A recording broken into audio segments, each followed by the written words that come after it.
All right, let's get started. Before we continue with the fourth lecture in Volker's series, let me make an announcement that some of you have already noted on the mailing list.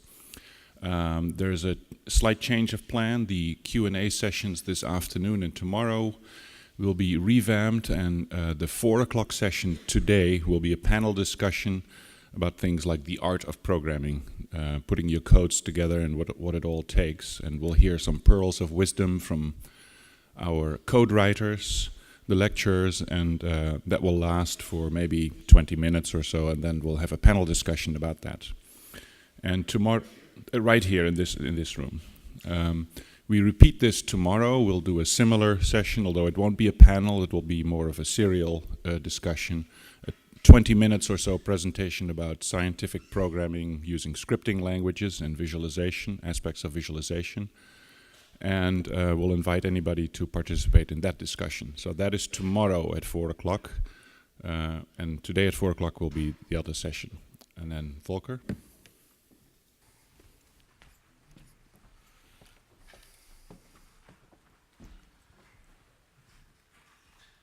So, good morning, everybody. I'm glad that you're back. So this will be my fourth lecture today. And I plan to continue with SPH for the most part. And I thought it's maybe time to also discuss some applications. So I'll start out by discussing one application that shows how SPH and collisionless dynamics co-act basically to produce complicated dynamics, and why such simulations are then pretty useful sometimes to interpret astrophysical observations. So I'll discuss one specific example now. And then I'll review a few extensions of SPH. So you can not only do ideal gas dynamics, you can do more complicated physics as well. And then I start with some of the problems of SPH, and Jim already alluded to some yesterday, but I'll continue in this vein. And then in my last lecture on Thursday, I'll pick this topic up and discuss also moving mesh hydrodynamics, which is in between SPH and the finite volume methods in some sense. So coming to the application, I want to discuss the bullet cluster. The bullet cluster is a very famous rich galaxy cluster. This is here an X-ray map, a deep X-ray exposure 500 kiloseconds with Chandra. And what you see here is obviously some complicated interaction of apparently two clusters. There's a main cluster component in this X-ray surface brightness, and then there's this thing here apparently shooting through this cluster. This is in fact one of the most, or the most luminous cluster in the sky. And it's a particularly hot system as well, and because of that interaction, it's a very interesting system. And here you can study shock physics in action, and you can relate it to cosmological constraints in interesting ways, and also collisionless dynamics. So, and I'll want to discuss this a bit here in the context of SPH, because this cluster is not only important for that for people who study intra-cluster medium and use clusters as cosmological probes, it's even important for fundamental physics. You see here an image taken from a press release from NASA. From almost 3 years ago now, or about 3 years ago now. And here you see overlaid images that show basically the baryonic X-ray emission here in red, and the blue stuff here is a surface density map obtained from weak gravitational and strong gravitational lensing. And the interesting thing here is that apparently the maxima of this emission are displaced relative to each other. And one interpretation is that this is a pretty good, more or less direct evidence that dark matter, which dominates the mass in these systems, is acting as a collisionless fluid. So that is possible. So this offset is possible because the dark matter basically passed through each other, and it hasn't been slowed down much when the bullet flew through here to the right, while the gas is lagging behind because of collisional effects. So it's a very nice system for that reason alone. But there's more to it. And in modern, there's still a lot of work being done. These are just some contour maps from the mass reconstructions that are done here with weak lensing by Doug Clow. And again, you see here the offset between the mass peaks that are shown with the contour levels and the X-ray emission. Now there's a very strong shock in this system. In this image, it's customary that people identify this thing with the shock. That's actually incorrect. This here is a contact discontinuity. The bow shock is in front of this. This is more or less the outer edge here of this blue stuff. That's where the shock is. So don't make this mistake. But we'll look now closer at the shock itself. Because turns out the shock can be studied quite nicely with these X-ray observations. For example, if you take a temperature profile through the nose of that bullet, you see that in front of the shock, you get a flat temperature profile, and then a steep discontinuity to some hot region. And behind the sort of shocked region, there's again a drop.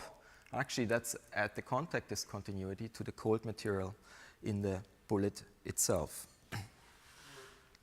And if you combine this with measurements of the surface brightness profile that's shown here through the nose, and you see also that there is a marked discontinuity.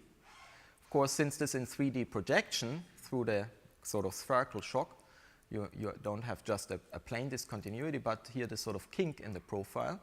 You can fit this with an analytic model of the shock geometry and infer from this the density ratio of compression in the shock. So this is the post-shock density of the upstream shock. Density is a factor of 3 here. And you have also the temperatures in these two regions. Now from this density compression ratio alone, you can infer already the shock strength, the Mach number. And if you multiply now the Mach number with the sound speed in the upstream gas, you get the velocity of the shock relative to the upstream gas. And that was a big surprise. It's huge. It's 4,700 kilometers a second, absolutely enormous velocity for galactic dynamics and also cluster dynamics. And that basically poses the question, and is that actually something unusual to get worried about, and what's going on in the system? Because usually what people then have done, and it's natural that you think this shock velocity is actually the velocity of the bullet, so this little cluster that has been flying through the parent cluster. And the question then is this identification actually correct? And to really answer that, I think this is one of the areas where simulations really shine, one of the many areas. And if you're ever challenged by one of our observation colleagues, why you do simulations, this is a good example, I think. You can point out that without simulations, you would actually be left with such an interpretation, which is actually, as it turns out, it's not quite correct. And nevertheless, this was sort of the urban legend that this is the velocity of the bullet. And then this has the interesting cosmological implications, because people have actually studied then, is that something that you would expect? Would you expect a cluster merger with such high velocities? And the answer is here that it's actually very unlikely. And this is from a paper here from Hayashi and White, who looked at all mergers of substructures in the Millennium simulation and measured out the distribution function of, so basically what's the number of objects you have above a given substructure velocity over the parent velocity. This is sort of this histogram. And with this you can, assuming certain, of course, a mass model for the system, you can work out the chance that you would find such a case in a large cosmological volume, naturally, basically, inside lambda CDM cosmology. And they found that with optimistic assumptions for this encounter in terms of the mass model, they can crank up the chance to 1 out of 100 of these very rich cluster mergers. So that is not too bad. On that basis, you would not exclude lambda CDM, certainly, but you would still concede that this is a very unusual system. But, I mean, the mass models have been revised, and with present numbers, the chances are actually much worse. It's about 1 out of 10 to the minus 7 to actually find a bullet system, meaning a subcluster that falls into a parent speeds as large as 4,700 kilometers a second. Because you're then far out in the exponential tail of this distribution of cluster mergers, and they don't occur very likely with such very large velocities. So it's kind of of course, give and take, these numbers are uncertain and so on, so you can react to this with a shrug, but you can also take this seriously and think that maybe this is proving, for example, that there is a long-range fifth force in nature that we don't live in the proper lambda CDM cosmology, and people are actually using such systems for such arguments.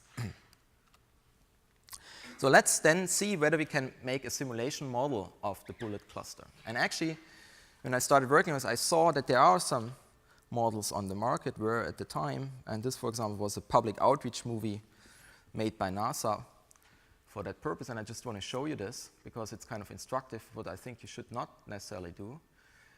So this was, I don't know how it was made, whether it was a proper simulation or just artist conception. But at the very end, you see something very interesting. The bullet goes through the parent cluster, and it comes out on the other side, and that's basically the moment when the best match is postulated to the parent system, like this. Now it blends over soon to the X-ray observation. And what's unrealistic about this is that the radius of this parent cluster is maybe 2,000 kiloparsec, and the distance of these two are a few hundred kiloparsec when they are observed. So in reality, the observed bullet is way inside, still stuck inside the parent cluster, right? So this is very unrealistic. And then there's also John Wise made a much nicer movie. I just want to show you this, but again, he didn't try to. This is based on AMR. I think this was also just sort of a more or less a random collision, not meant to directly match the system. And it's also rendered in a funny way. But here again, you have this impression that it's meant. I'm not sure whether somewhere now here the best match is supposed to be identified, but unrealistic is here that basically the things have separated. So let's try to see what a more realistic model is. And it's actually totally simple. The most vanilla collision that you can think of will actually give you something that looks like the bullet. And I'll show you this now. So we can, for example, set up with the methods that I discussed, and you actually worked through the homework, so a simplified version of this. That you can set up isolated cluster models that consist of a dark matter halo of some mass with the structural properties that are typically observed in cosmological simulation, say an NFW halo, and then with a mass ratio in gas, and you set it up, say, in hydrostatic equilibrium, and then you have two spherical cluster models that you just drop onto each other from infinity, basically, on a zero energy orbit, and let them collide. Right? So that would be the most natural expectation for the collision velocity, that at the point of contact, then if they fall in here from infinity, they would have sort of these velocities in the center of mass frame. You already see this is, of course, a lot lower than the 4,700, and we need to see what this gives us in terms of observed shock properties. So this is a model here where you have 1.5 times 10 to the 15 solar mass here and a tenth of the mass in this little thing. Then we can take a look at an SPH dark matter simulations of this. So here is a little movie that shows the collision.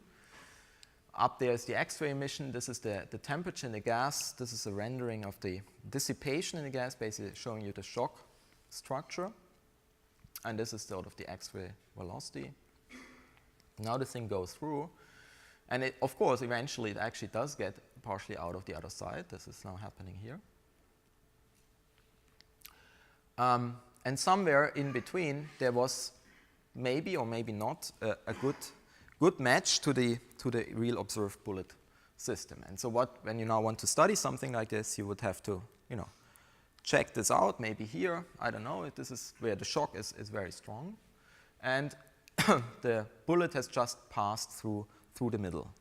And somewhere around there, you would expect basically the best match to the bullet cluster system. Of course, yes. There is thermodynamics. Yeah, this is gas. This is simulated with SPH. Right, okay, so how do you get out the X-ray emission from the simulation? Well, that's post-processing. You assume that the gas is, well, you can put it in also directly in the code. You assume that the gas is shining with Bremsstrahlung emission. You can also put in metal lines, and you can compute the expected emission based on the gas density and the temperature. So that is just a post-processing step. So the simulation, well, depends on at what level of sophistication you do it. We often include the emission directly in the simulation because it represents a cooling term, right? So if you radiate Bremsstrahlung emission as if you ionize gas and you radiate Bremsstrahlung emission, you will cool down, and that's an important, absolutely crucial effect in structure formation, this radiative cooling, and that's included in the simulations. Normally, it wasn't included in this particular run for simplicity because the gas is so hot and it's happening so fast that not much gas is cooling out, and it then simplifies the simulations because you then don't have to deal with star formation and so on. Because as soon as you actually incorporate radiative cooling, you also have to address the problems of star formation, because then gas cools out and becomes gravitationally collapses to very high densities because it's cold and will eventually do star formation. If you ignore that, you end up with pockets of very cold gas which force you on very small time steps, and it's just computationally very costly at that point. But the diffuse gas dynamics will not change because of that. So, and here I show you now an image taken from this very same movie that I just showed you, which shows the X-ray surface brightness, but the only thing that was changed here is adopting a different color scale, which matches the one that's chosen in this observational map. And you see actually that the similarity is, I would say, it's quite striking. You have all the primary hydrodynamic features here. This is the shock wave, and then there's a contact discontinuity. This is the residual of the main cluster. Of course, the correspondence is not exact. There's some asymmetry here that's not in this face-on collision, in this head-on collision, and so on. So, just a little bit more. The mass was only a 10, but yeah. the surface density was bigger than that of the target? That is possible, yes, because of if you make this system more concentrated, you can get that effect. And Yeah. really act like a bullet. Yes, and that was. Yes, that I'll show this in a second. This is actually an important point. So, how concentrated is the mass in the systems? And the bullet is more concentrated probably than the parent. That's also expected cosmologically. But there's some scatter in these concentrations, and maybe you require unusual concentrations here. That's another very important question in the system. Just want to show you some interesting thing about the shock that's going on in the system. So this is showing various thermodynamic quantities in the gas, basically along the symmetry axis of this collision, at a time that's not exactly at the best match to the observed structure, but reasonably close. And there you see, here is, for example, the X-ray emission. This is the velocity along the X direction, along the collision direction, the density, temperature, pressure, and projected mass. So basically here you see in the projected mass, you see clearly where the centers of these two systems lie. And then also you see in the velocity structure very clearly where the shock actually is. So in the shock, the velocity jumps. You will also have a density jump, that's here. And you'll also have a pressure jump, right? And a temperature jump as well. So all of these things are discontinuous. But there's also a contact discontinuity here where the dashed line is. So here the pressure is continuous, well, almost, right? It's not perfectly continuous because of complicated geometry and also maybe numerical reasons, whatever. There's a little blip here. But the contact discontinuity is here where you also have a huge discontinuity in the temperature and in the density as well, right? It's even larger. The density jump is much larger there than in the shock. That's why it's so prominent in these maps, right? You see easily where the contact discontinuity is, because the density jumps even much more than at the shock. But there the pressure is continuous, and also the velocity, normally. So, and then what interesting thing, before I keep going, because I dwelled so much on the shock velocity, you can now look here at, at the jump relationships and measure what's the Mach number of the shock. And for a Mach number of about 3, you expect these 2.9, I think here, you expect these jumps that are indicated with the horizontal lines. In fact, the velocity jumps by about 3,000 kilometers a second, and that for a shock velocity of 4,500. So it's close to what's observed, not exactly a step on, but very close. And this is the density jump of about a factor 3 and so on. So with that, you can measure the Mach number. And then the first thing that you also notice in the velocity that there is that the upstream gas is actually not at rest. It has here a velocity of minus 1,100. So it's actually falling towards the shock.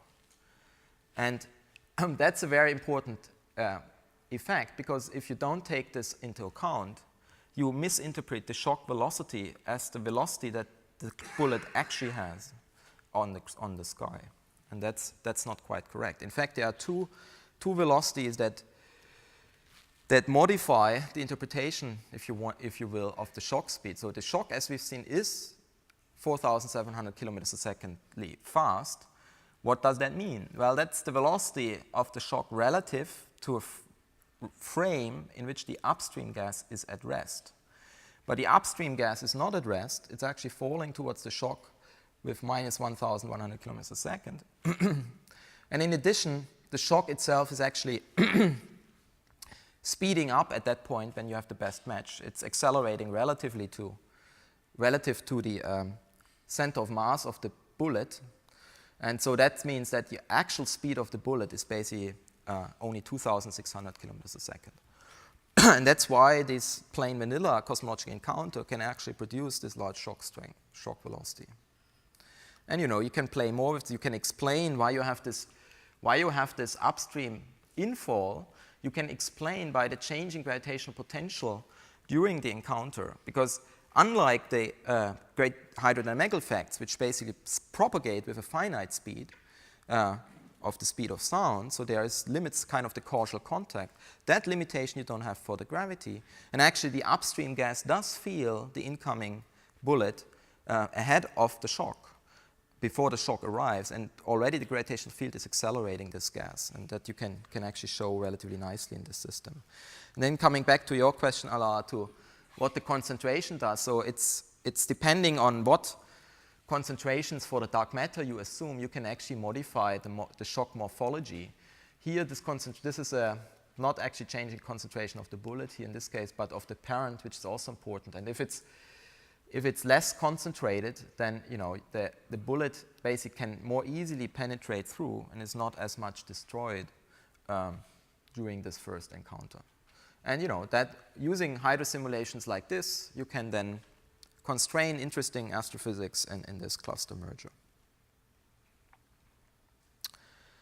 Okay, so actually, here for example, just to show this more, these are as a timeline. This is one way you could, for example, find the optimum time of match. You would look as a function of time at various coordinates, the mass centroid coordinate, mass centroid bullet, the bow shock, and then from observations you have certain information where these things are expected, And basically this model manages to simultaneously match the red constraint of the centroid bullet's offset and also the blue constraint of the mass centroid's offset, and also the relative separations between bow shock and the contact discontinuity.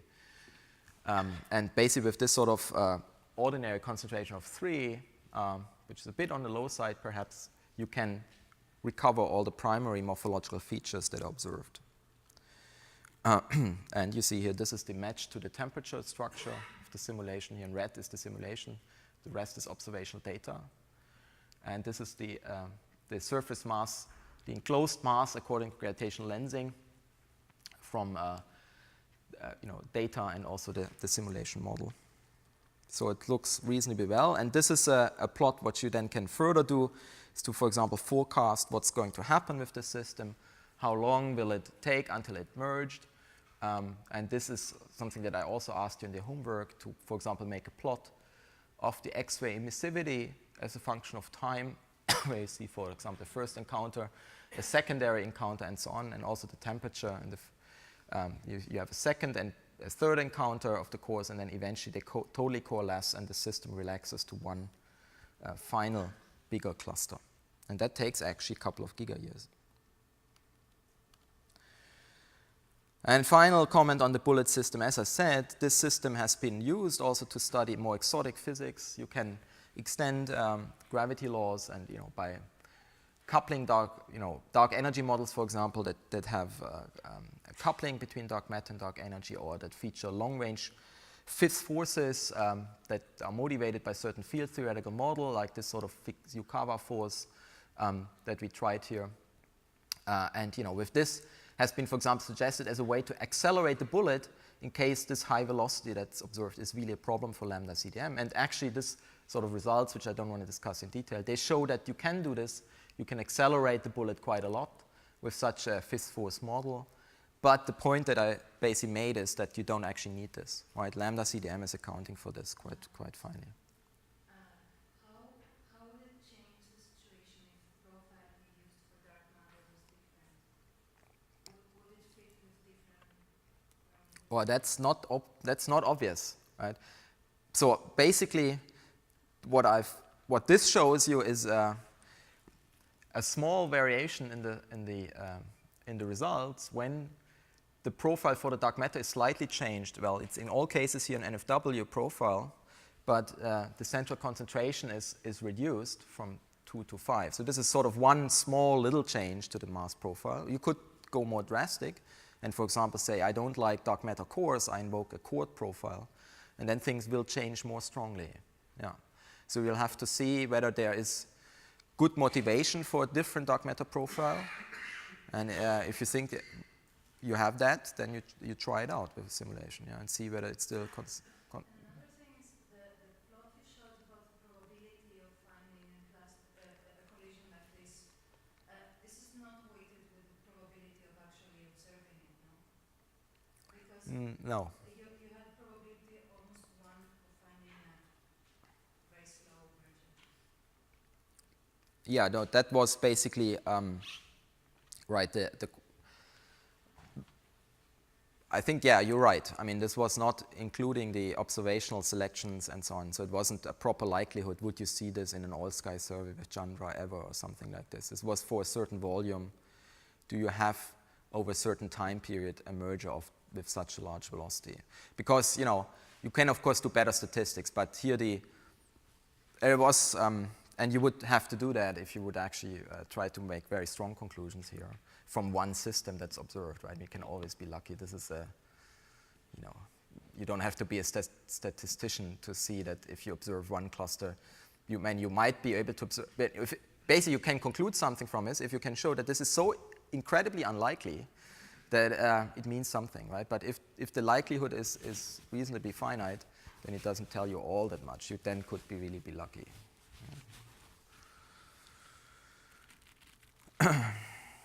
So, I want now to go through a bit, some discussion of non-standard physics with SPH, and this is just meant to, since the basics of SPH is really so simple, I want to show you that, of course, in practice, you will often do a few more complicated things to also address more complicated physics as well. So one possibility, for example, is thermal conduction. And why is this interesting astrophysically? Well, usually we think that the conduction coefficient is negligibly small in most cases, but actually in hot galaxy clusters, the electron conductivity you get in the ionized plasma could be substantial and could make a difference there. And it has been argued, in fact, that this may be behind some of the puzzles we face in rich clusters of galaxies, because, as you might know, that these systems are rather hot and emit a lot of X-rays, copiously in X-ray, but one sees very little cold gas actually appearing. So somehow these clusters manage to shine brightly without losing, without cooling out gas and making it available for star formation in a central cluster galaxy. And in one paper a few years ago now, Sarkamska and Narayan actually picked up this idea and analyzed a few observed temperature profiles of clusters, fitted basic temperature profiles to them, and made analytic hydrostatic equilibrium models where they showed that you can offset the radiative cooling losses in these clusters with basically heat conduction, a heat flux from the outer reservoir into the inner region that are cooler. And these inner regions are the densest regions, so they really emit most of the X-rays. So you could here have an energy flux from the outer parts via thermal conduction into the inner regions and offset their radiative losses. So if you want to simulate this, then you better have something like thermal conduction in your code. And in mesh codes, this is relatively straightforward how to do this, not quite so straightforward in SPH, and so I'll show you how this can be done. Before I do this, I should say a bit more about the physics. Of course, a caveat here that this whole idea is sort of lingering above it is always the question of what are the magnetic fields doing? Because the magnetic fields are kind of the natural enemy of conduction because of the gyration, of course, of the electrons around the magnetic field. So they are essentially confined to move along the magnetic field line. So if you had no magnetic fields, then you would get Spitzer's conductivity, which is this expression here. And one important thing to remember about this is that the Spitzer conductivity is a strong function of the electron temperature. It goes with the 2.5 power. So for hot galaxy clusters, this can become important. And that's the regime we're interested in this cooling flow problem. But magnetic fields are present, we know that, and then they will very drastically reduce the ability of electrons to move perpendicular to the magnetic fields. And that usually is thought to suppress the conductivity by a huge factor. Especially if the field is tangled, because then it have kind of a mess and the electrons can't diffuse out very far. But I think my understanding is this is actually a complicated issue.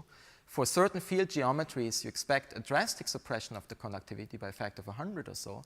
But then if the field geometry is sufficiently turbulent and chaotic, then actually basically the likelihood that electrons make it on another magnetic field line nearby drastically increases, and you're back to a conductivity of only about a third or so of Spitzer, and that is a regime that then is actually astrophysically very relevant. So the transport coefficients that are actually important are still, being worked out, and I think Anatoly certainly will probably find answers to this that are solid. But at the moment, it's quite uncertain what the conductivity really is. So with this caveat in mind, we can go ahead and see what we can do in terms of an SPH discretization.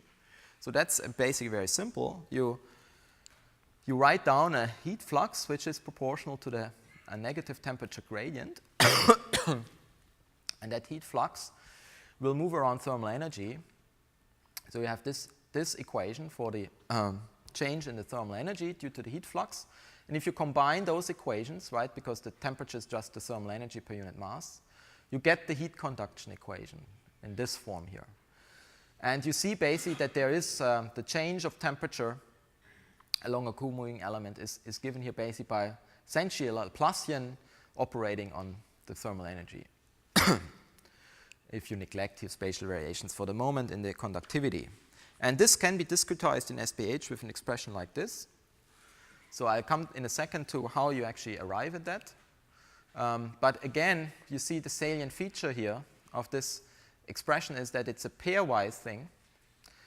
You have here a sum over all neighbors, and the temperature difference enter. And then you have a difference vector here dotted into a gradient of the SPH kernel.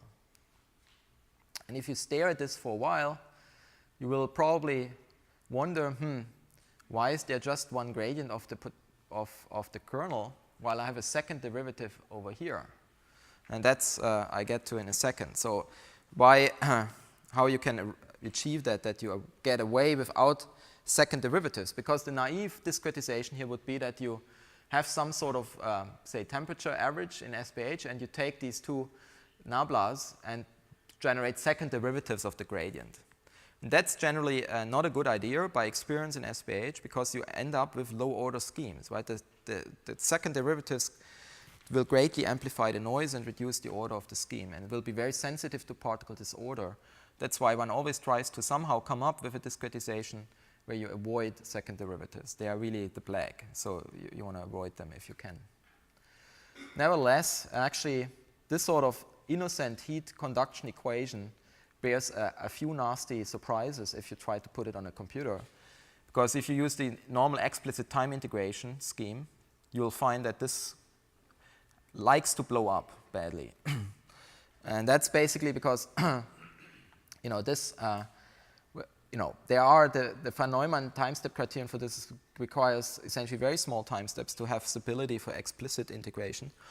And if we overstep these bounds, then you will get temperature fluctuations that start oscillating and will with a larger and larger amplitude. That's basically just because, so imagine that you are particle I and you see a neighboring hotter particle, so it will give you some heat, and you will heat up, and the other particle will cool down. But if you make the time step too large, you actually heat up too much, and the other particle is cooling down too much, so that the sign of this temperature difference reverses over time step. And if that happens, you're in trouble, because then the next time you will reverse the sign again, and again and again, and the amplitude is likely to get larger and larger. So this wants to blow up usually. So it's actually best solved with an implicit time integration, which guarantees Bayesian robustness. And you can do that. You can also do it explicitly here. And also problems with individual time stepping here is relatively subtle. Now let me just show you for a second how you construct such discretizations of the Laplace operator in SPH. The idea here is that you start out with a Taylor expansion of some, let's take some field y, some scalar field y, and we consider the Taylor expansion around a point I so that we get the value at a point j, and you get something like this, the third order. And then you multiply through this equation with the right factor, and this is the right factor here, and then you integrate over all space, and we drop, of course, the third order term here. And if you do this, then you can note that certain terms in this integration vanish due to symmetry properties of the kernel, like this guy, and this guy gives you a Dirac delta symbol. So it basically contributes here only in the diagonal. And noting these two results, you can then, your integrated Taylor expansion turns into this. So here you see now you have suddenly the Laplacian of, this is because here the off-diagonal terms in this Hessian matrix vanish because of that. So you end up basically with the Laplacian of y, and can be expressed in this form. And then, at that point, you put in the SPH sum. So you change the integration here to an SPH sum by doing the usual trick that you replace the volume element by basically m over rho. And that's how you derive the integration of, or the SPH sum here of the Laplacian. And then I just want to show you briefly the result without discussing too much of results really. Here is a cluster simulation with SPH that shows you basically the gas surface brightness in X-rays here. And this is the temperature map. And if you now simulate the same thing with thermal conduction and enable full Spitzer conductivity, which we know is unrealistic due to magnetic fields, but let's show sort of the maximum effect that you expect, that would be this, right? And there you see that actually, even though we included saturation in the conductivity here, you get a lot of thermal energy leaking out in a bit further outer parts of the cluster, and the whole thing looks, of course, much more smooth. There's hardly any small-scale structure left in the temperature map, as expected. It's all diffused away. But there are still some cold fronts surviving. So some of the substructures have pockets of cooler gas, and that survives because the Spitzer conductivity depends sensitively on temperature, and it takes more time for the heat energy to essentially heat these things up. So this is one first application. Very similar, not very similar, that comes later. So another issue another topic you can address is actual physical viscosity in SPH. So normally we're not interested in this at all. We already have plenty of numerical viscosity. But sometimes you might want to have simulate fluids that actually have an intrinsic viscosity. By the way, this is also a similar story. What is the viscosity actually of the ionized plasma in a cluster? There you have a similar transport coefficients for the momentum as for the thermal conductivity. And again, you have basically the same story here again. There might be some residual viscosity left if magnetic field is sufficiently chaotically tangled or magnetic fields are absent, then very hot clusters would actually have some probably non-negligible physical viscosity. It's unclear, however, what the exact value of the transport coefficient is. Now, suppose we would look at this with a simulation, then we would have to go from the Euler equations based on the Navier-Stokes equations And we would have to introduce a stress energy tensor, a momentum flux density tensor where there are additional forces due to stresses of the fluid. And the stress tensor can be written like this, with a shear viscosity coefficient eta and a bulk viscosity coefficient zeta. And then you have to introduce basically this stress tensor into the equations of motion of the fluid. That is the Euler equation, which is sort of here on the top line, has to be supplemented with these additional stresses, and then you arrive at the Navier-Stokes equations. And if you do this, you also have to modify the thermal energy equation to get the dissipation out of the physical viscosity into the equations. And this is basically leading you to something like a generalized heat transfer equation if you also include the thermal conduction. So this would be the rate of change of the entropy of the gas. And you see in the normal ideal gas dynamics, the right-hand side of this equation is 0. You have no internal viscosity, so the entropy stays constant. Along the flow, this is again a convective derivative. Outside of shocks, the entropy is, strictly speaking, conserved. But then if you have heat conduction, there appears a source term in the entropy, and also from the viscous stresses, of course. Similar to what the artificial viscosity does, you have also from the artificial viscosity a term here on the right-hand side. But you can also have it from physical viscosity. And then it's possible, more or less straightforwardly, to write down SPH discretizations also for the Navier-Stokes equations. They look something like this here. Gets more complicated algebraically, but pretty much straightforward. And then you can do also simulations, for example, of viscous flow. Here's an example, for example, in 3D, the viscous flow between two plates with some viscosity in the gas, and then you expect this parabolic velocity profile where basically at the walls the velocity vanishes. And when you do this with SPH, you can then recover that, but with the usual velocity noise that also Jim showed. But which gaps you mean? This one? Or what do you mean? This gaps? Oh, this is, yeah, I think this is residual structure from the initial ordering of the particles. I think this was started probably on a Cartesian grid. Yeah, so there is some residual order there. So that will go away if you run it longer. But the solution will not change much, you know. Are these coefficients the same for all the particles, or you choose a different one? Well, here, so in this little toy simulation, it was just the same for every particle. Now, if you have something like, indeed, a physical viscosity, like in the plasma from something like electron transport or electron diffusion, then it would depend on the temperature, for example, and density. So it could be different from particle to particle. So that is what we actually have done here, where we assume the Perginsky-Spitzer viscosity for the gas. And here, here's compared what the morphology of gas would look like if you really have, viscosity with this relatively large value. And you see that actually it will make a change. You see these sort of tails of gas. This is because infalling structures, stuff is basically stripped out much more efficiently from this sort of shear viscosity. And the bulk viscosity vanishes there. I think, yeah, so that's just kind of just to show you that this is impossible in principle. One topic that is very much en vogue for good reasons is to try to incorporate also radiative transfer somehow in SPH. As you know, radiative transfer is actually a very hard problem, extremely hard, because you have and Mike Norman will talk more about this in much more detail. I would just want to flash some aspects of SPH in this context.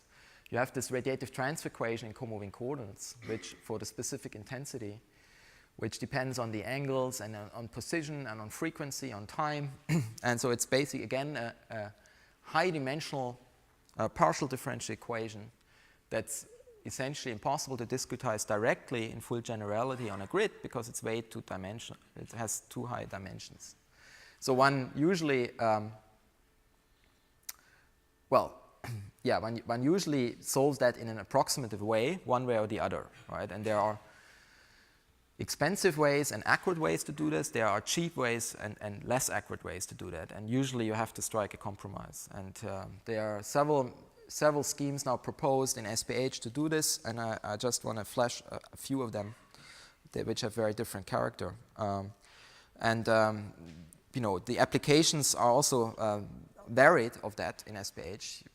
Very important application is for example, cosmological reionization, where you would like to simulate structure formation and simultaneously the transfer of radiation, so that you can simulate the transition of from a neutral to an ionized state of the universe somewhere around redshift 6 to 14 or so, due to and identify which sources it causes and so on. That's a very important and interesting topic of research.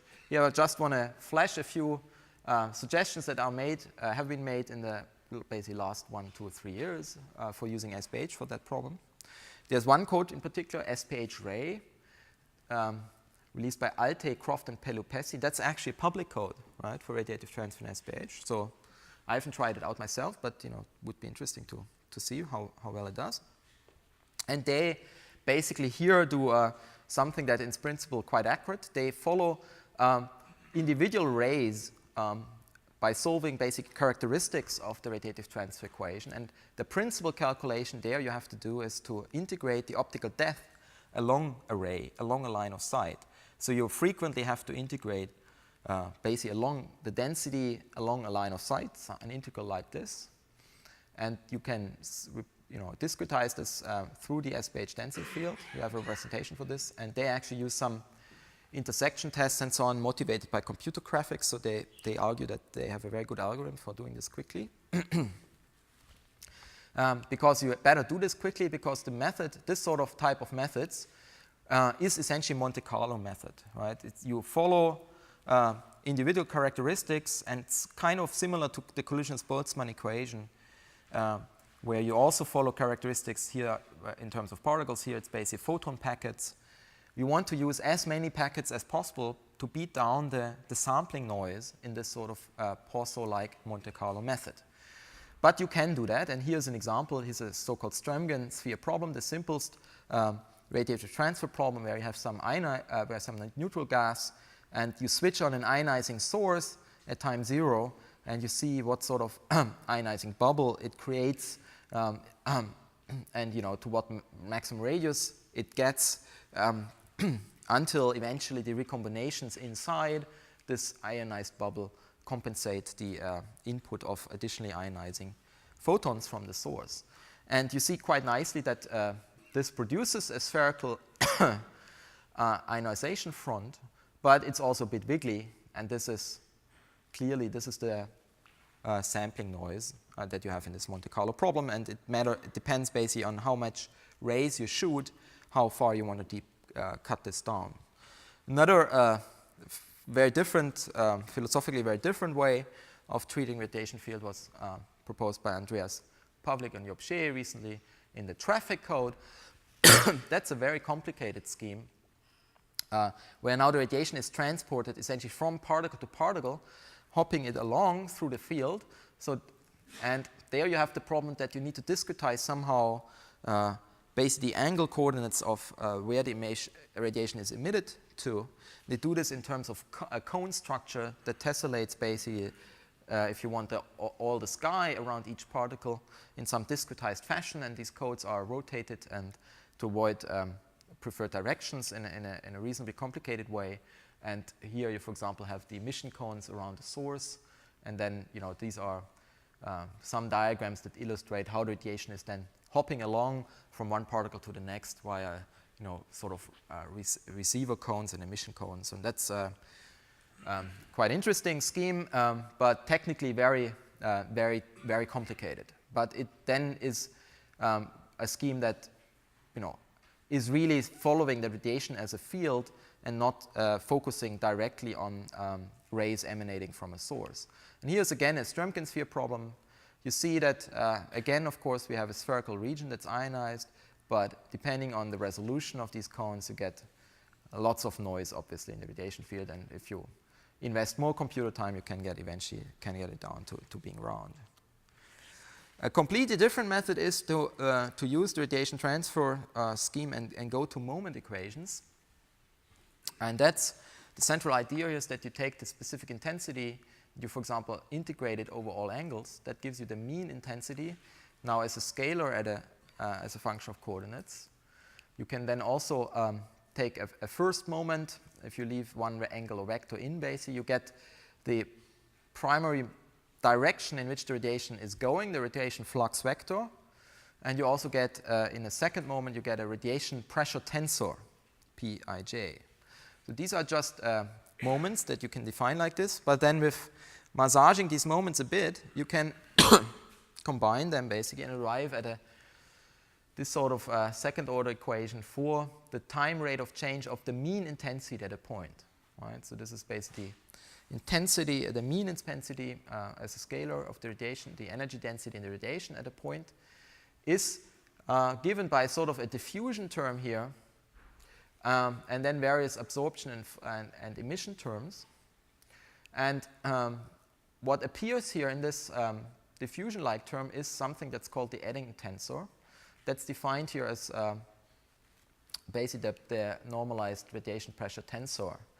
And this is now a system of equations. There are some mild approximations already in here, not too serious, but the real approximation you now have to make is, in order to solve this, you need a closure relationship. If you work with these moments, you just recast your equations, but you always find that you have too few equations for all the unknowns. You have to close them somehow by making some additional simplifying assumptions. And one assumption that Margarita Petkova and I tried out is the optically thin variable Eddington tensor approximation that was proposed by Canadian and Abel in the context of cosmology. And then you here you assume that you just argue, okay, you make the educated guess. Let's say that the radiation pressure tensor is this integral over the sources. And this looks awfully like a gravitational field calculation because it takes into account here the 1 over r decay of the radiation field around a point source. And for that reason, this sort of, if that's true, then this can be calculated very efficiently like gravity from a tree code. That's what makes this particularly interesting for cosmological applications, because that's the case, if you have a tree code to evaluate this conjecture, then you're basically independent in speed of the number of sources you have. That's very different from some of the other transfer algorithms, where usually they slow down in proportion to the number of sources. This variable Eddington tensor formalism is not doing this, and instead it's kind of very elastic and can deal with an arbitrary number of sources. Why is it called optically thin variable Eddington tensor approximation? Well, it's a variable Eddington tensor because at every point in space you calculate this estimate for the radiation pressure, and then you normalize it to get the Eddington tensor, right? So the amplitude in front here doesn't matter because you normalize out the trace of the radiation pressure tensor. You just sort of care about the direction here. You basically need to estimate locally in which direction is the radiation streaming. This is really the heart of this method. And you here assuming that it's going to stream away from the nearest source. But whether you actually see the source is unclear, right? It could be obscured by intervening absorbing material, and you're neglecting here the absorbing Eddington factor, the optical depth, and that's why it's called optically thin. So this is basically okay if it's completely optically thin, the medium, which is not guaranteed to be the case. In fact, in most cases, it's often wrong. But nevertheless, even if it's wrong, you might still get the correct Eddington tensor here that way. So this is one of the approximations. And how do you put this into SPH? This is again interesting, and that's why I want to show you the equations here also. As I said, you then have an anisotropic radiative diffusion problem. This is, just to show this again, where is the anisotropic diffusion coming? Well, here you have a second spatial derivative on the radiation intensity locally, and that's decorated here with the Eddington tensor, and that's basically giving you, together with the conductivity, an anisotropic conductivity conductivity, transport coefficient for the radiation. And that you can discretize similarly in a bit more complicated way as thermal conduction. And then you end up with an equation governing the photon number locally in SPH, and that would look something like this, that you have for the change of the photon number in a particle, you have summation over the neighboring points, and again here appears the differences in the photon numbers of the neighboring particle nj and ni. And then you have this factor here in front. So far so good. The problem here is that now really the radiative diffusion doing with an explicit time integration becomes essentially very difficult and not a good idea, because photons happen to travel very fast, and then with ordinary time stepping, explicit time integration, you would get extremely small time steps and to avoid instability. So you better look here for more stable numerical integration. And if you have a very stiff system or something that's unstable with explicit Euler or a second order time step, you can usually sacrifice the order and go back to a backwards Euler and an implicit time integration, which is essentially unconditionally stable. Not guaranteed to be very correct then, but you can do very large time steps. So you end up here with you can integrate this in time with an implicit time integration like this, where on the right-hand side in this difference equation, you already put the new solution for the photon field. And that's done here. So you have then the new solution here and the new solution on the left hand. There's the old term here. So you have this sort of mixed semi-implicit scheme. And now you have the problem that you can't solve algebraically this easily for the new photon numbers at the new time step. So that's quite common in this sort of systems. And in fact, if you stare at this for a while, you realize that this is a very large system of linear equations for the new photon numbers. And the number of equations you have is equal to your particle number. And actually, this is just a big matrix problem, right? You can recast this in a more familiar notation. This problem of finding the new solution at the end of the time step for the photon field is equivalent to solving a linear algebra problem where you have matrix A dotted on a vector x gives you a known vector B, and you want to solve for the vector x here. And this matrix, basically, these are the things here hidden in this equation. These are the matrix elements ij. And formally, you have to deal with a matrix inversion problem. And matrix inversion problems, especially if they're large, are known to be nasty, of course, because the brute force methods, they have a very unfavorable, I think, n cubed cost even. But if you have, and in this particular case, the matrix is actually absolutely huge, right? Because the dimension of the matrix is your particle number. And we do calculations with SPH in cosmology where this can be 100 million or so. So you have a 100 million squared matrix to invert. That is not good news normally. You don't have to invert the matrix to find the solution. Sorry? You don't have to invert the matrix to find the solution vector. Yes, that's what I'm getting at. Yes. So you don't actually ever have to invert the full matrix to find the solution x here, right? But nevertheless, you have to find the solution to the system of equations. And one way to do this is, in this particular problem, this matrix is extremely sparsely populated because every row couples only to your neighboring particles. And that's the first fact you can exploit. And it's also a symmetric matrix. And it's also positive definite. And that means you can actually here use iterative solvers for this that converge very rapidly. For example, a conjugate gradient method. Or a Krylov subspace method if you're very fancy. You can also precondition this with a Jacobi preconditioner. So with a couple of iterations with this, you can find the solution vector x. But this matrix is also, of course, never even stored explicitly, right? Because it's largely empty. And you have to do this in parallel, though. But it's still sufficiently complicated code, I would say. And we have actually done this. And if you do this, you then get a radiative transfer scheme that is not dominated by the shot noise of a Monte Carlo radiative transfer scheme. It still has noise from the SPH, of course. But it behaves very nicely, for example, for simple problems like Strömgren sphere.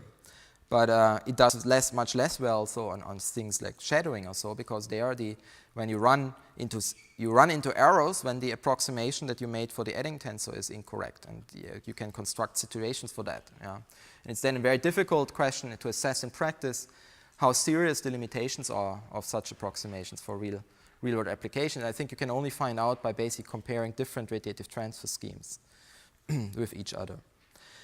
Yes, you can even do magnetic fields in SPH, and I'm not doing this myself, but I just want to mention this, that there are a lot of people who try to do this, and Jim will know that this is very far away from the accuracy that you can achieve with Athena, but it's possible to do it at some level, and I just want to mention this here, that you can discretize the MHD equations with SPH and evolve the magnetic field that way.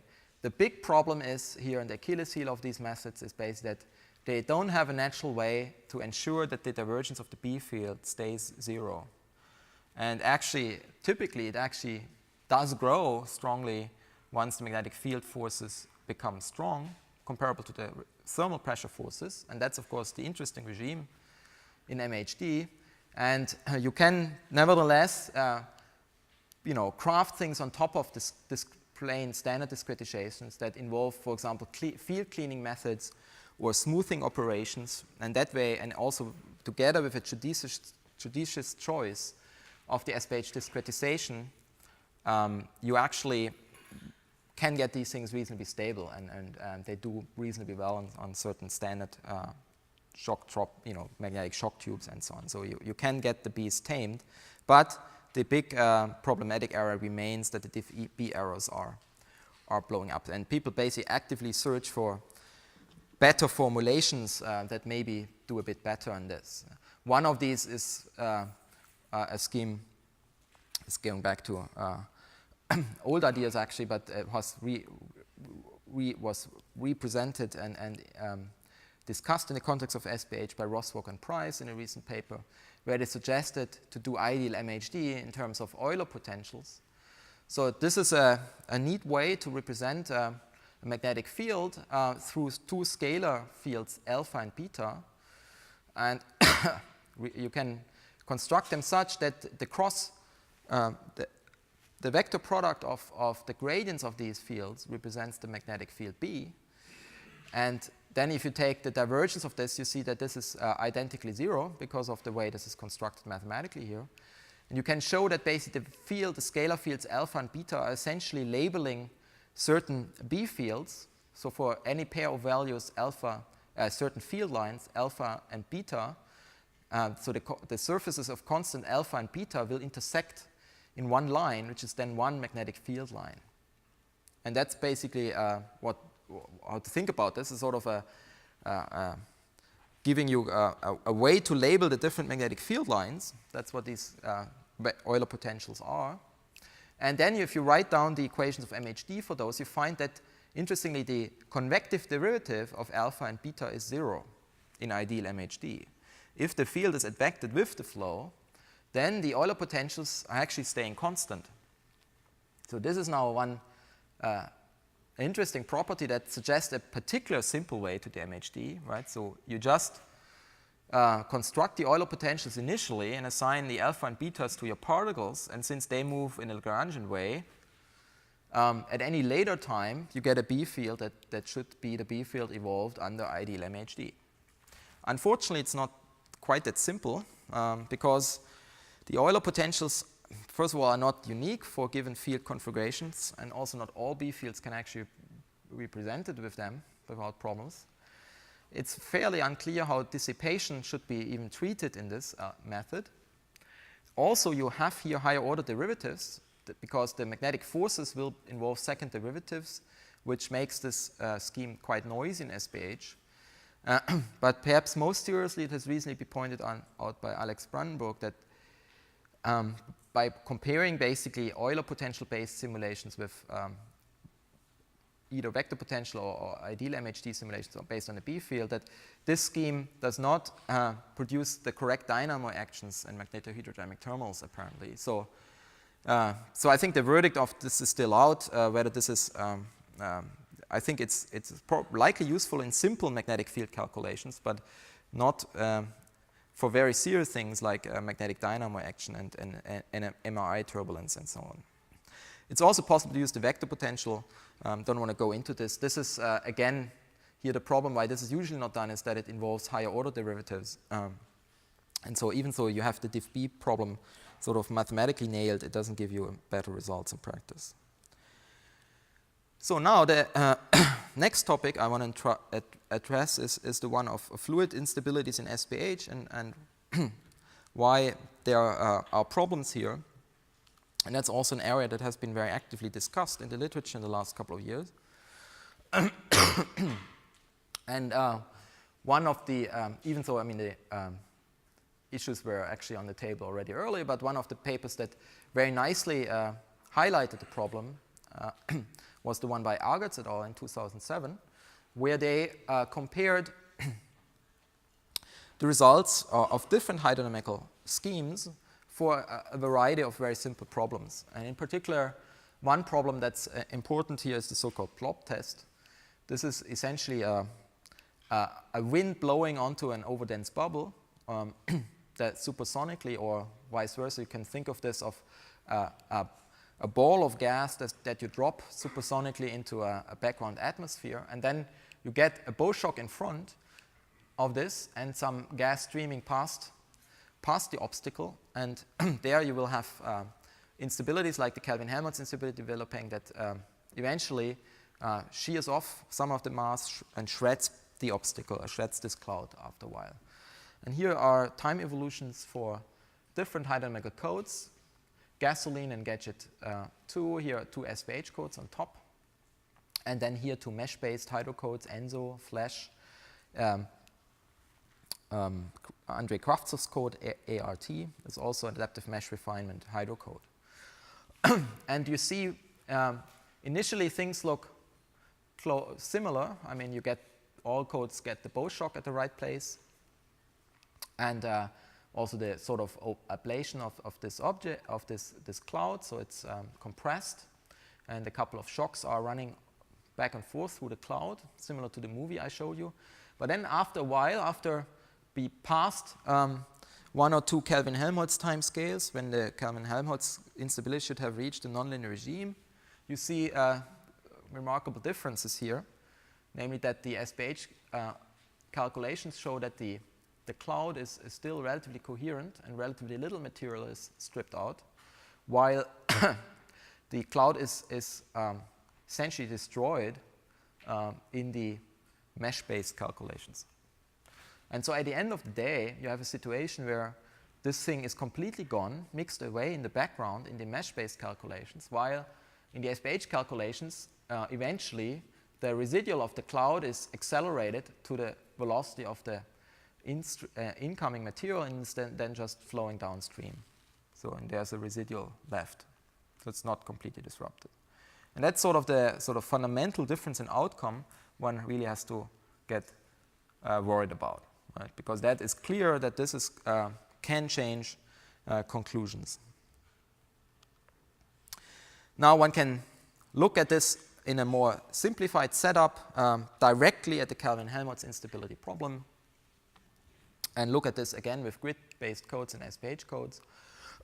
This is also from this paper. So here is a Kelvin-Helmholtz instability on a shear flow across a contact discontinuity. So you have here in pressure equilibrium a dense phase, density 2, density 1 on top. They move, this phase I think moves to the right with some velocity, this to the left with the opposite velocity. And then in an ideal gas at the interface should develop perturbations or any perturbation at the interface which actually grow with the Kelvin-Helmholtz instability. And here there was a perturbation imprinted on top. So you give an advantage to a certain wavelength and you develop these Kelvin-Helmholtz billows that you see nicely here as waves in the mesh-based calculation. And now the surprising result is that vanilla SPH does not give you any wave here. So Kelvin-Helmholtz instabilities seem not to grow. And so that's a first basic finding. And turns out actually if you make the density contrast slower, then they start growing. So if you have the same density contrast of 101, you'll get Kelvin-Helmholtz pillows, but for some reason not for a finite density jump. So, and I want to go with you through a thought experiment why this is, because I mean you can explain this in various different ways, as somehow maybe there's a gap here or there's some additional spurious forces in between, and we saw already in the shock tubes that there's this pressure blip at the contact discontinuity which puts these two phases a bit out of contact, and that's certainly one way to try to understand where this is coming from numerically. But you can also try to understand it at a more fundamental level. So let's make a simple Gedankenexperiment, I would say, about mixing an SPH that I think shows you why you're not going to get the Kelvin instabilities in this case, and why they're basically suppressed. And to this extent, let us look at a little box where we have two phases. Okay, and for simplicity, I put in some numbers here also. So let's say we have a density of 8 here and a unit density on the right, and temperatures of 1/8 and unit temperature on the or thermal energy per unit mass on the right. So such that the pressures here are equal. Everything's at rest, and we have volumes a half and a half here on both sides. So in this situation, the pressures are equal. We have a stationary situation. In both sides, the pressure is 2/3 for 5/3 gamma. And the specific entropies are, which is the entropic function that I introduced, is the pressure over density to the gamma, is 1/48 on A1, and A2 is 2/3. So, okay, now let's imagine that, first let's calculate also the total thermal energy of the system. So this is, in SVH, you would basically say this is a mass integral of this quantity here, which this is basically just the thermal energy expressed through the entropy. We worked this out, at least I got when I did this, I got 1 for this. So the total thermal energy is 1. So now let's imagine that we slowly try to mix the particles. Somehow we let them diffuse into each other, keeping their specific entropies fixed, right? Because recall that in SPH, the specific entropies A, they're not evolving unless there is artificial viscosity that can increase them, right? But normally they are constant in adiabatic flow. So if we try to now, in adiabatic flow, try to mix the particles, we get something like this. Particles are now, this is supposed to be a homogeneous mix here in my little diagram. What do we get if we now with SPH estimate the density for these particles? And the important thing to realize is that all the SPH particles will estimate the same density once you mix like that, right? Which is just the total mass over the total volume. Total mass here is 9/2. So the mean density is 9/2, right? Because we'll average always over a ball of particles, and these balls will all be statistically equivalent, at least if you have enough particles here. So you get, on average, you will get the same mean density. And then we can estimate the thermal energy again. So that would be, according to this integral, M1 times A1 over now the mean density 2/3 plus this. And if you put in the numbers for this case, you find out that suddenly the thermal energy would be 1.7. So, and the crucial thing here is this is higher than what you got there. So in some sense, it's energetically forbidden that these two things mix, curiously. Or in another way, what this means is that there is a repulsive force. If you try to mix the particles, there's a repulsive force. So if you try to pull a particle out here into this phase, there's a repulsive force that pulls it back. You have to invest work against this force to actually mix it. And that's this part of the reason why this energy is higher. So there is a surface tension, artificial surface tension in SPH. So then the question is, this is odd. What sort of happened here with the entropy in this little Gedanken experiment? So let's look at this question as well. So, so if we slowly mix the two phases, what we would really expect, of course, is that the that the total energy is preserved. So we would expect the same temperature at the end, mean average temperature of 2/9, because the thermal energy was 1 and total mass 9/2. So that should be the energy per unit mass, thermal energy per unit mass. Then we have the same density everywhere, and so we would expect for every particle also the mean average entropy, which is this A overline here. And you can put in numbers. That's what I got. I hope I didn't do it wrong. But you get some value of the expected mean entropy here. And you can check, no, okay, so is that actually, so what did happen with the entropy in this experiment?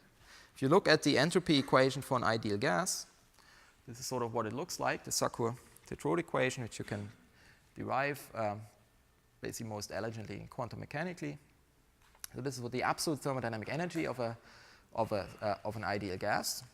And actually in practice you usually don't need, so this is the actually atomic mass here, the mu, Boltzmann constant and so on. So you usually don't want to deal with all this. So you can simplify this and basically deal with this thermodynamic entropy as tilde, which is basically mass times the log of A.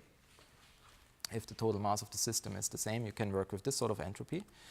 And then we basically want to evaluate what's the change in the entropy due to the mixing. And that's something like this, the entropy at the end minus the entropy at the beginning. And what you find is then for this mixing is that this entropy at the end is larger than at the beginning. And you basically need to, while for our standard SPH code, the entropy would be the same still. Right? So basically the mixing also fails because the standard SPH code does not have a way to generate entropy when mixing occurs. And that's another viewpoint that you can take why mixing is sort of disabled in SPH at a sort of fundamental level. So as an aside, a mesh code does generate this entropy all the time. Basically, when you do the so-called averaging step, after you have let all, because only the conservation laws apply to the total energy, and then after the averaging step, you calculate the mean average for all the cells, the new average for all the cells again, and assign it whatever temperature, whatever entropy you then get. And that is, when you have mixing, will always be larger than what you had initially. So entropy is, in that sense, quite conveniently generated by a mesh code, and just in the right amount, actually, to fulfill the energy conservation laws. So there are some new developments in SPH that now try to address this particular problem. And that is some ongoing work. So one proposal that's on the market is that made by two groups independently, by James Wardsley, Canada, and these co-authors, and also by Daniel Price. And basically the argument that Daniel here Price made, is that in SPH you not only require dissipative terms for the momentum equation to capture discontinuities in there, right? So you have an artificial viscosity that's basically meant to smear out discontinuities in the momentum equation, but you should also put dissipative terms in other conservation laws to also deal with discontinuities there. In particular, you should do this in the energy equation. And so he basically generalizes there the notion of dissipative terms for every conserved, and conjectures that for every conserved quantity A, so conserved in the sense here that the particle sum of the rates change stays 0, you should, he postulates a dissipative term of this form with basically a viscosity, a generalized viscosity alpha here. The signal speed is basically just the differences of the sound speeds, more or less, over the mean density, dotted. So, and then the particle pairwise difference here of these quantities A, I, and AJ. This is now not here necessarily just not the entropy, but can be any generalized quantity A. And this term is designed to capture now discontinuities. And actually, if you look at this closely, you see this is again the familiar discretization of the Laplace operator that we encountered before. So the time rate of change here is basically a diffusion equation, the Laplacian on A. So this is what this basically means with the discretization of that operation. It's a smoothing operation with a diffusive term with a diffusivity that's given by this factor down there. And of course, and now Price suggests that one should do this also for the thermal energy equation. And what you then have is basically artificial thermal conduction, right? Because you then do diffusion, now not for physical reasons, but for numerical reasons. When you have always a very steep gradient in temperature, you apply this additional diffusive term. Of course, it's a bit unclear what to pick for diffusivity, and that's where now becomes a bit tricky to argue what you should use and what's the best numerical way to do this, because basically if you do something like this, it's clear you only want to do this where it's absolutely needed for numerical reasons, and outside of the region where it's needed, you want to suppress that. And some suggestions for how to do this are actually in this paper by Price. Now here is an interesting plot from that paper that shows now the results for different treatments of viscosity when you do a Kelvin-Helmholtz instability test in SPH. And up here, he shows a layer again. I think, I'm not sure whether this is probably overdense one, this is the underdense one. And in the top, you have the Kelvin-Helmholtz test time evolution here in a case where there are no dissipative terms applied whatsoever. So that means also the artificial viscosity is switched off. And here he does get some sort of things growing, that also turn around. So there is some sort of remotely something that resembles Kelvin-Helmholtz billows, but they are not anything like the ones you see in a mesh code. And they feature very sharp interfaces, as you see. So the fluids are not mixing, and you see again there's a little bubble here torn off probably, and it's getting round, right? And it's basically pulled together by surface tension, I think. That's why it's getting round. When you put artificial viscosity, which you normally need for capturing shocks, so you can not rely on the absence of shocks, so you normally need to put artificial viscosity, then that viscosity typically damps also pretty strongly these Kelvin-Helmholtz instabilities, because you get then also unwanted shear viscosity. And now this is the scheme where you have this artificial heat conductive term. And what you now see is that you do get Kelvin-Helmholtz billows that are much nicer suddenly. And you clearly see also that there are some material now appearing at intermediate densities where that's possible because now you have diffusion in the entropies. And actually you have a source of entropy now due to the heat conduction. And with that, additional mixing that's now happening. So this is, I would argue, is really mixing at an SPH level. You're mixing the thermodynamic states here of the particles. And in that case, you can recover something that's reasonably similar to mesh-based billows that you get for the Kelvin-Helmholtz instability. And then the final thing here is he also switched on the artificial viscosity again. So that would be a situation that you can actually run in practice on general problems. You see you still get the billows, but there's still a difference to this case. And you see that the viscosity is definitely problematic also in damping fluid instabilities.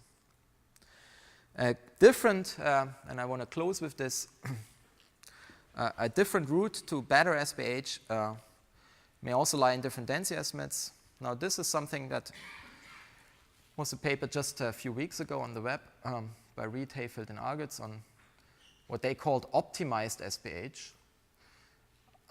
I find this a slightly pretentious name because I'm not that happy with the scheme, so I don't find it's optimal in several respects, but never mind. So what have they done? They first of all, they invoked a different density estimate, which goes back to a idea by Ritchie and Thomas, where you don't basically do the normal density estimate, but you weight that here by the entropies of the particles.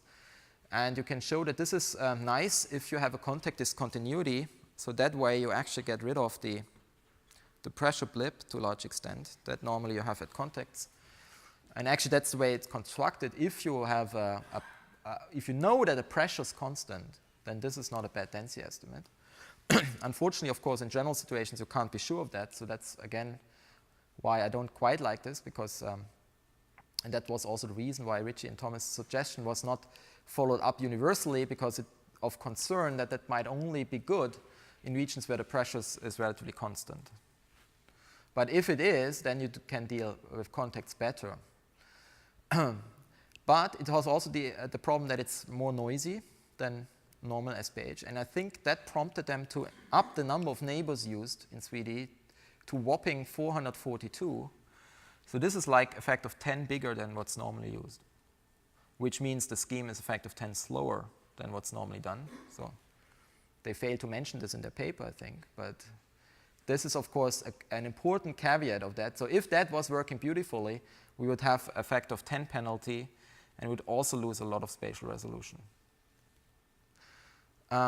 Then, as another result, and that I think those of you who have tried to look at one of the homework problems, there was a similar thing. If you up the number of neighbors like this, then you actually discover something that's called a clumping instability in SPH. That's no good either. And to get rid of that, I think that's why they turned to a peaky kernel to suppress that. That peaky kernel reduces the order of the scheme, which pushes you back to square one. That's why you need that large number of neighbors. But doing that, they get Kelvin-Helmholtz instabilities that look a bit better. Even so, I would argue that this is actually not solving the mixing problem at a very fundamental level, because you still have very sharp interfaces. This is here compared to an AMR calculation with Ramses, where they put in, I think, a relatively diffusive scheme to get a lot of mixing. It looks actually then reasonably similar, but you see at late time, the symmetry is also lost to a large extent.